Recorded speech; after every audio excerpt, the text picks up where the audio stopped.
Before we get into today's podcast, I wanted to share that QCon London returns April 7 to 9, 2025. Learn what's next from world-class leaders pushing the boundaries. You'll learn actionable insights from senior software developers working on real-world projects across multiple domains. Learn more at qconlondon.com.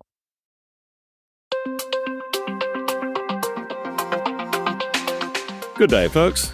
This is Shane Hastie for the InfoQ Engineering Culture Podcast. Today, I'm sitting down with Neeraj Mainkar. Neeraj, thanks for taking the time to talk to us today. Absolutely, my pleasure.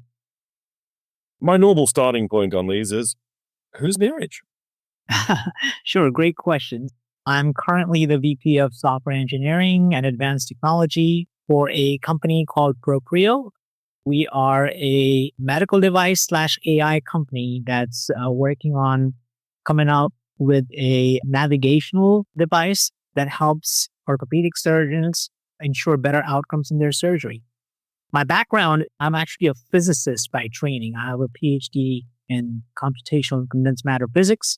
In my last 28 years, you could probably divide that up into kind of two broad pieces. First 14 years of my career were in a small defense contracting firm. We did contract work for the Army and the DHS, where I was doing a lot of physics-based simulations for a branch of the US Army. After that, around, I would say 2010, 2011 is when I got into medical devices.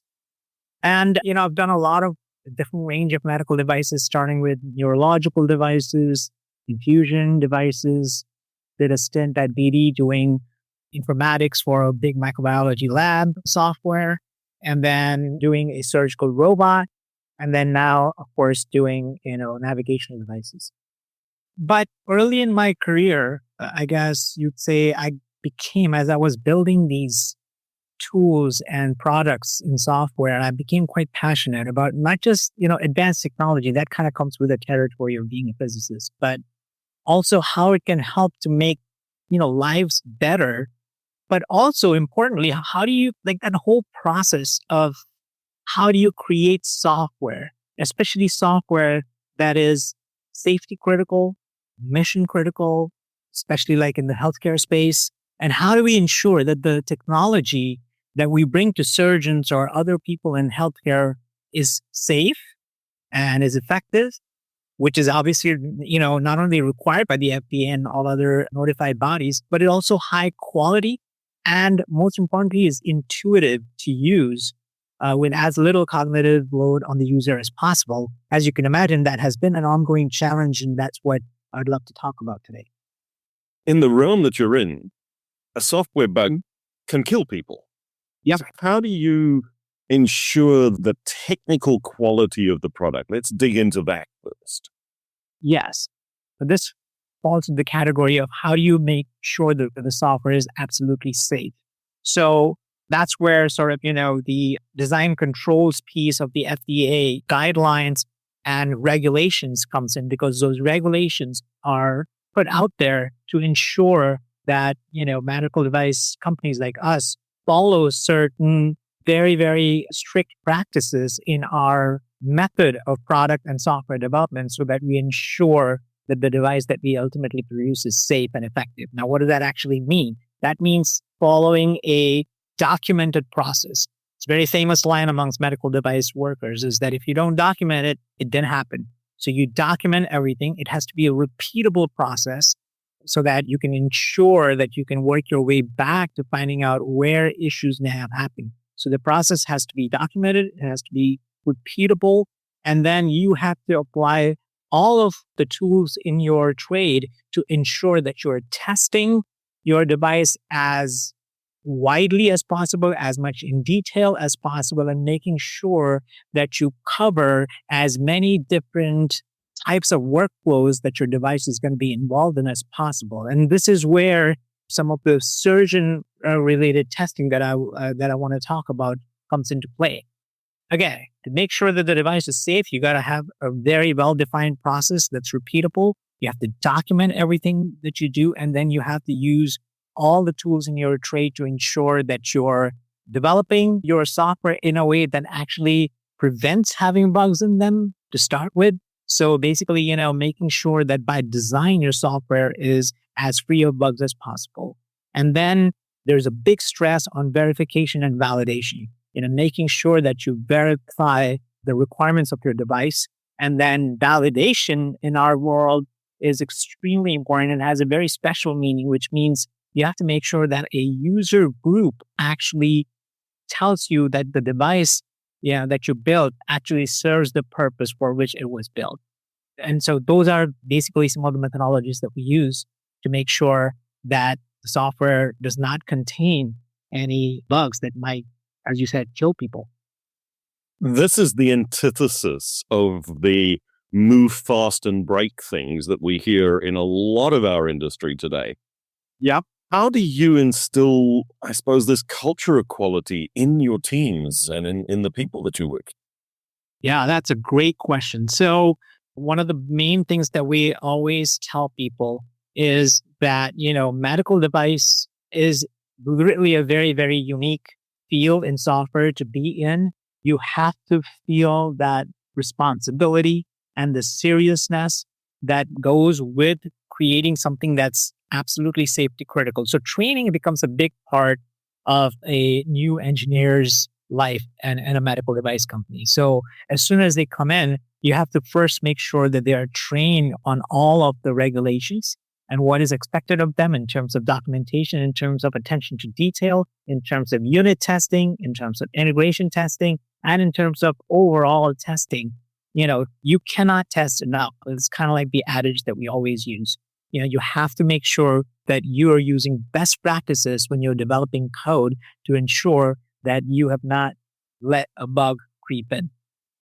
Second, it's basically making sure that the people that you hire are obviously good at their craft. Now, you would say that, well, that applies to everybody. But as you can imagine, that applies especially on people that are working in something like medical devices, because you absolutely want to make sure that the people that are working on your systems are absolutely the best of the best, that are very, very good at what they do. And so, quite frankly, the hiring process can be pretty long and arduous. So we want to make sure we have the right people. And when the right people come in, we want to train them, right? And then periodically, always keeping this sort of, North Star in everybody's mind about what we're doing this for. One of the sort of informal example that I always give to people is like what I call the mom test, which is, you have to be yourself confident about the fact that this device that you're working on may someday be used on a person, right? That's the whole point. Now, would you be okay with your mother or replace your mother with anybody else, with some loved one, right, in your family? Would you be okay, having this device at the other end of your loved one? If the answer to that is no, then you know what you have to do, right? You have to continue to work hard to make sure that the device is safe and it's not likely to be misused and it's not likely to throw up any kind of errors. So those are kind of the key features of how you make sure that people understand the seriousness of developing a medical device. So focusing on the skills, giving people that clear understanding, the training. If you were to profile your engineers, who are they? They come from all varied backgrounds. Typically, you don't just hire 10, 15-year experienced people in every single one of your slots. What you try to do is kind of take a diverse sort of demographic, right? You want people that obviously you want in key positions, people that are experienced having done medical devices before and have seen sort of the circus and seen the challenges and can foresee what to do and what not to do. And then they also serve as excellent mentors because, me personally, I can't train every single person that we hire. So what I normally do is I will always hire in key positions like principal architects, test managers and development managers, people that actually have had prior medical device experience. And then when we go about hiring engineers that are actually going to develop the software and testers that are going to actually test the software, that's when we try to cover the full spectrum of types. Obviously, they all have to pass a certain level of technical knowledge. So we always have tests for people. We sometimes give people small little projects to do, nothing super burdensome, but absolutely making sure that they can do a trial problem for us and then convince us that they're actually, good at what they do. Then the other part, of course, is the attitude. What is your approach to software development? One of the things that, and this is going to be I'm going to get on my high horse a little bit here, is where, software often, because of the young age of software engineering as a field, really has sort of suffered somewhat from this issue that a lot of people can pick up software development. You know what I mean? Like, you can pick up software development if you're reasonably smart. You don't have to go to school to be unlike a mechanical engineer, for instance, right? To be hired as a mechanical engineer, you actually have to have a degree in mechanical engineering. In software, you will sort of notice that that's not always necessarily true. People come into software through many, many different fields, having been many of them being self-taught. So what you have to quiz on then is how methodical and how, quote, engineering is your approach to software engineering. Are you laissez-faire? Are you kind of like the cowboy programmer who wants to just rush up and start, building stuff and start coding? Or are you methodical? And that is also one of the things that we try to inculcate in our employees and our engineers, is that medical device software is not like gaming software. You just don't go start building stuff, right? You have to follow a process. You have to, surprise, surprise, wait and make sure that your architecture is actually well-defined and actually been vetted before you start coding something. Those kinds of really rigorous, disciplined approach to engineering is something that we quiz people on, try to find their attitudes. And then something that's obviously common to any profession is how well do you work well, with others. Yes, software engineering sometimes suffers from their misconception that, people and programmers tend to be loners and they just want to work by themselves. It couldn't be farther from the truth, especially not in medical devices, because you have to work cross-functionally, not only with other software engineers and testers, frankly, but with people from quality, people from regulatory, people from hardware, people from systems. You have to work together. And so having that sort of cross-functional approach to things, understanding that this medical device, the software that I'm building, is part of a bigger system, and understanding your role and how you're related to systems engineering is very, very key. Some of it you can't always tell from interviewing people, but some of it you can engage by just asking people their prior experience and stuff like that. So that's the safe side of the equation. You said that there's safe and there's usable, and that there's a tension between them. Absolutely. What does usable mean in the realm of medical device software? Well, one simple definition, of course, is how intuitive it is, right? We use the word intuitive a lot. In fact, one of the most famous companies in our field is something called Intuitive Surgical, as you all know, the Da Vinci robot makers. So intuitive is very key. It should be as natural, especially if you think about a workflow where I go for and I click a button here to the next step that I need to do, should come in fairly naturally with as little training as possible. That to me is the pedestrian definition of usable. The more technical definition might be, and again, I'm not an expert on 62366, but which is the standard for usability in medical devices, but the idea is, how big is the so-called cognitive load? Now, how do you measure cognitive load? Now, this is done by kind of doing, and we can get into the details of that, but when you do usability testing, you do what's called formative testing. Ideally, what you do is to make sure that you let the user in a separate room use your device with as little, help as possible from anybody that knows, and then just see how quickly, by either reading a user manual or by just simply playing with the software, how quickly does that person pick up on what needs to be done next? And how quickly do they feel comfortable using the device, right? So there may not be like an objective measure of that, but you can tell how somebody can be, actually there are objective measures in the sense that you can find out in these formative studies, how many errors did the user make? Did they get how to use this device with as little guidance as possible? So these are some of the ways we define what usability is, to your question. So designing for that low cognitive load, for that high usability or intuitive usability, how do you go about that? That's the part that I recently discussed in an article that I wrote. To say that we want to make the design user-centric, you absolutely have to then, by default, involve the user. So if I'm going to make a navigational device that I'm hoping a surgeon would use, I need to absolutely involve surgeons in the design of the device. And what that means is that they can't be an afterthought at the very end. They have to be involved from day one. As soon as you're ready to start designing your front end, you have to involve them, do a lot of mock-ups and get feedback. And this continuous feedback loop has to be set up. And we've been doing that now, even at Proprio. We always bring in surgeons periodically to come and, play with our device, use it, and then give us honest feedback as to how well they think that the usability of the device works.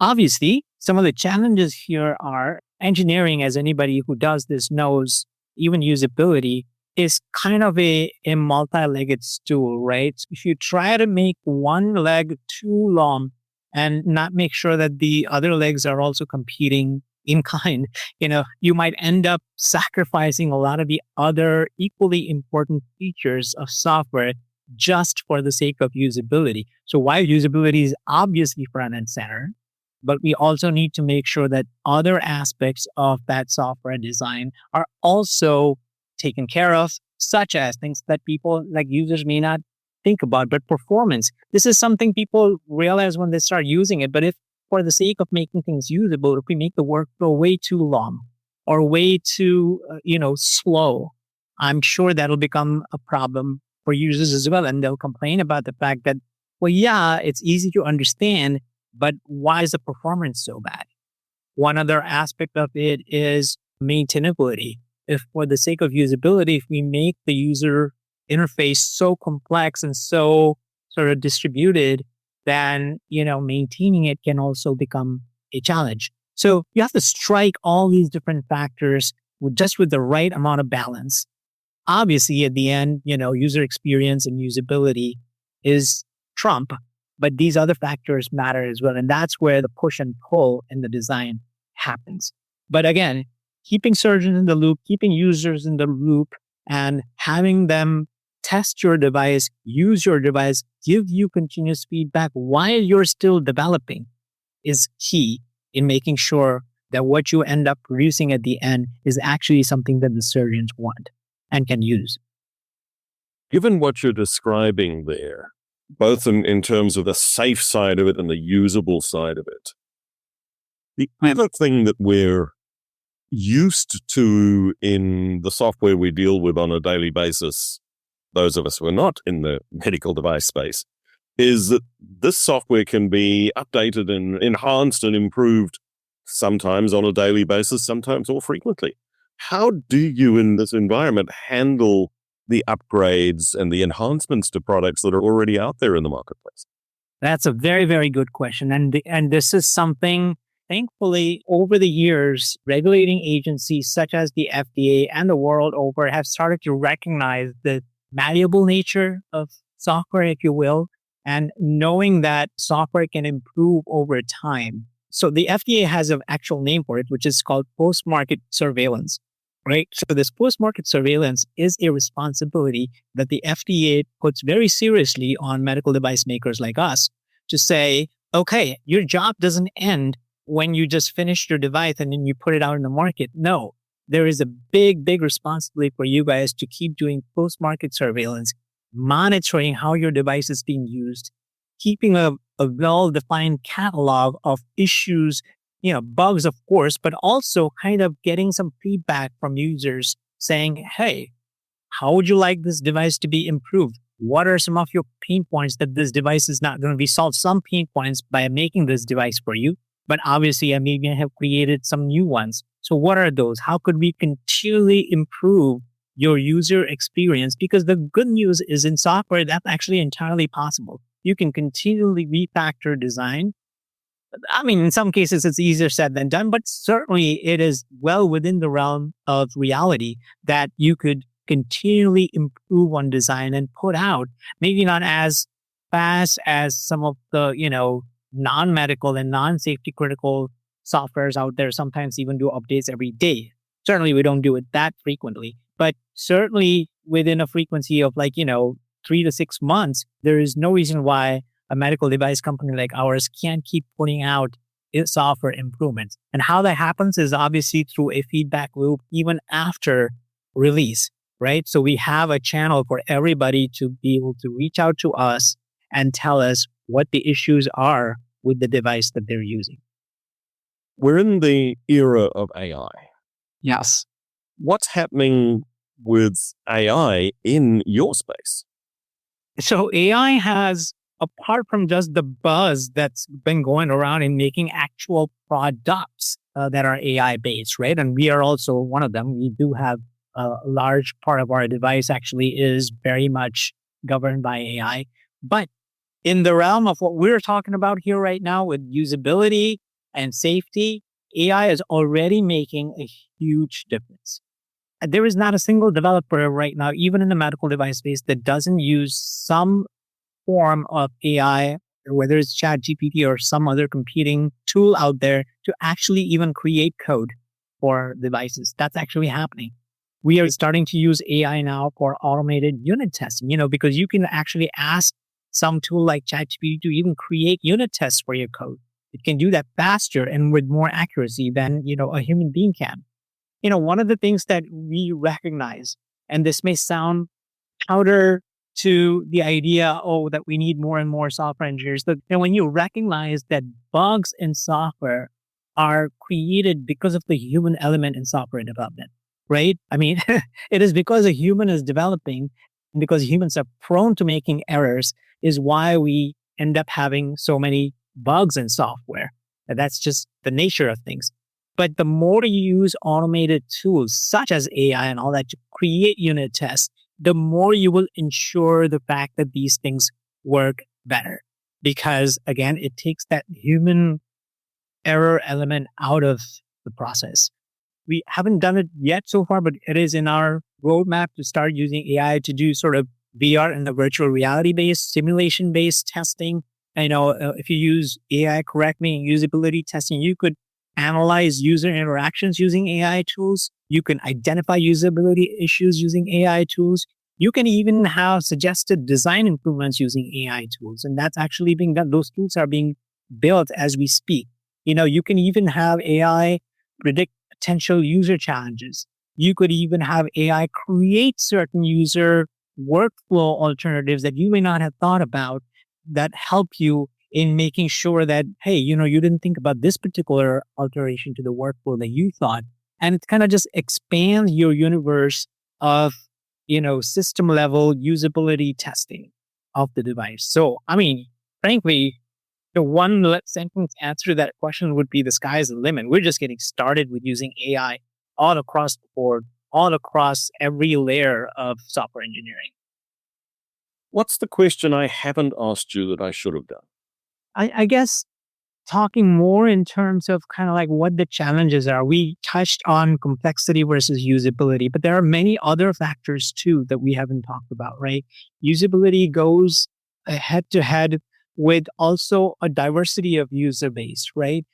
I mean, it's one thing to say that the world would be so much simpler if you only always just had one kind of a user, right? Especially in medical devices, what you have to sometimes often worry about is, okay, so I have different user profiles, if you will. I've got the surgeon that's going to be using my device, but it also could be a med tech that's sitting there basically doing some pre-op planning. That is a different user. There could be somebody like an OR nurse that could be using the same device.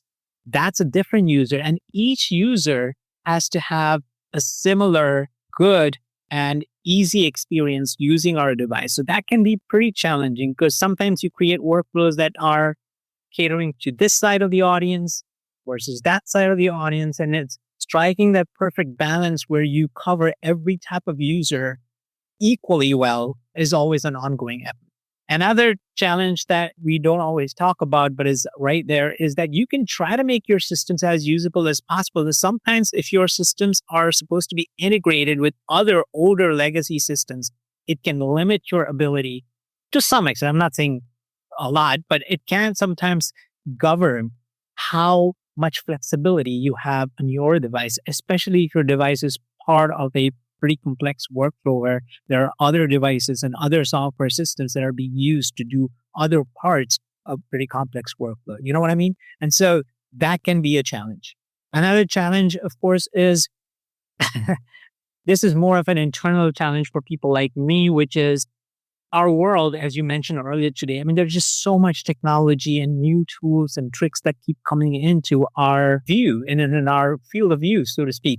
And sometimes being smart about all this is also making sure that we don't keep following the new shiniest tool that's available out there. Try to focus more on user needs rather than leveraging all these exciting new technologies. Like, as engineers, we all want to play with whatever's out there and want to include that in our device because we just want to play with it. And having to control that urge and making sure that the user need is the prime thing. And whatever else you do should be in service of that and not the other way around where, there's this great new technology that exists out there and I want to figure a way out to use it. And so now I'm going to kind of like that, when I have a hammer, everything looks like a nail situation. You want to avoid that. And that's more on the engineering side. And then one thing that's recent, I would say, is sometimes these AI-based tools can also come with their own challenges. Specifically, what I mean by that is there's just so much data overload now because modern software often in the interest of trying to give surgeons or any other users as much information as possible, because now data is available everywhere and databases are cheap and so easy to just store so much data. But sometimes happen that there's just an overload of data that users are now having to look at. And while on the face of it, that may seem like a great problem to have, it can also be overwhelming and can be confusing if it's not arranged and it's not presented properly. So, information architecture, data visualization, and contextualizing what you're seeing in any kind of a software interface has become much more of a responsibility for people in my place or engineers in developing medical device software, because that is very much a thing. Like there's so much data, like as an example here in Proprio, we collect literally like a terabyte of data every time we do a surgery, right? And now that's a lot of data. It's on us to now use that and present that in a way that's not overwhelming to the surgeon and other users, and also useful. We don't want to go the other way and either where we suppress any kind of data. That's not what we want to do either. But we also want to be striking the right balance between giving them the right type of data that they can then use to do decision making and hide the rest.